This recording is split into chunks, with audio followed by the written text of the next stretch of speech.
Hi, I'm Dr. Mike Milligan. I'm on the board with the American Academy for Oral Systemic Health, and I have Dr. Michael Roizen with me. Michael, thanks so much for being with us. Privilege, Mike. You are the chairman of the Wellness Clinic at the Cleveland Clinic. I'm the chair of the Wellness Institute and the chief wellness officer, yes. Okay.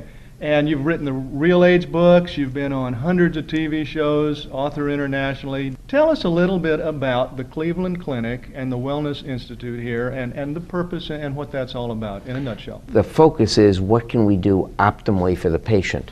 Okay. And the clinic has been rated in the top 4 hospitals in the world by U.S. News and World Report for whatever it is, 18 years in a row, and number 1 in cardiac care. In the world? In the world, wow, for 18 years in a row. Okay. But the key thing is Dr. Cosgrove, our CEO, said if we're going to keep leading, we've got to do more than be great at patient care, education, research, which are the 3 legs of the classic 3-legged stool. Right. We've got to be, in fact, lead in wellness, because the only way the United States can lead in can be a viable country, really, is to decrease the burden of chronic disease. Absolutely. And to do that, we have to focus on wellness, and so that's why the Wellness Institute was born, and that's why we focused on the areas we have. Well, I think there are 2 key things that the dental group brings.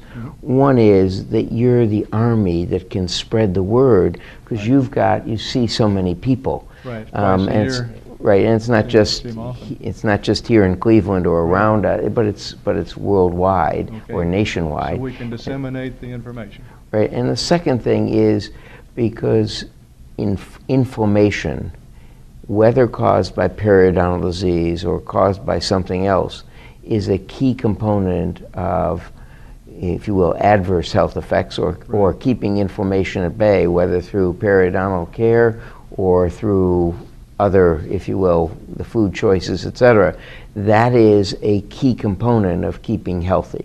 Right. So you represent, whether it is through toxicity of mercury or whether it is through inflammation in gum disease or tooth loss, you represent a huge component of what people can do to stay healthy, to stay young, and to keep vibrant. Okay, well, thank you.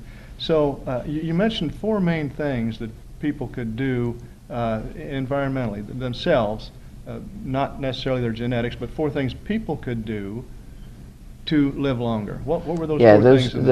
The 4 things that are the major things in chronic disease are to avoid tobacco, right, and secondhand smoke, and all tobacco products, chewing, etc. is included in that. Right. Make the correct food choices and portion size. Right. That means not only to stay thin from not overeating, but it also means to choose foods that do not have added sugars, that don't have added syrups, that don't have simple carbohydrates, that don't have saturated fat, and don't have trans fat.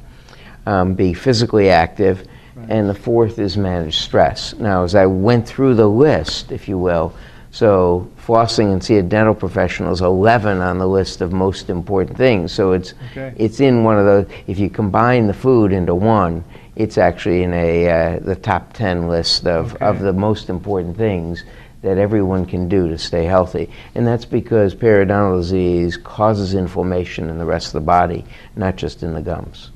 Okay, Dr. Roizen, thank you so much for being with us. Thank you, Mike. Okay.